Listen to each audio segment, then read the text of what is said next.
In today's video, I am going to teach you how to add an email opt-in form in Wix with ChatGPT. Start by making sure you are already logged in to both Wix and ChatGPT. In your Wix dashboard, choose the website you want to edit. Then click Edit Site to open the Wix editor. Once the editor opens, go to the page where you want the email opt-in form to appear. This could be your home page, a landing page, or any section where visitors are most likely to subscribe. Now switch over to ChatGPT. Enter this prompt. Write an email opt-in for a business, a benefit-driven headline, one line on what subscribers get, and a button label. After ChatGPT generates the text, copy the content so you can place it into your Wix form. Go back to Wix and click Add Elements on the left side of the editor.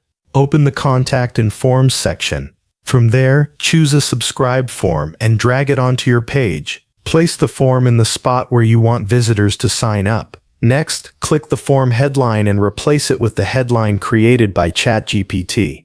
Then edit the description text and paste in the line that explains what subscribers will receive. After that, click the button text and replace it with the button label generated by ChatGPT. With the form content updated, click Form Settings.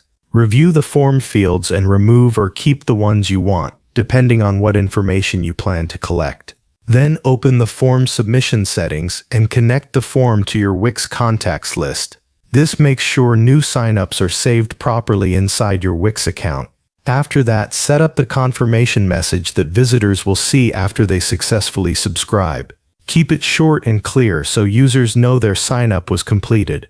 Now click Preview to test the form. Submit a test email and make sure everything works as expected.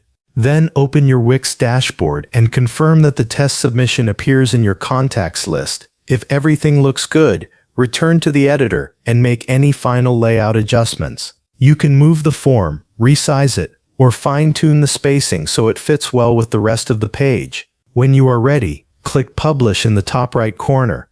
Open the live page and test the opt-in form one more time to make sure it works correctly after publishing. Thanks for watching. That covers everything you need to know.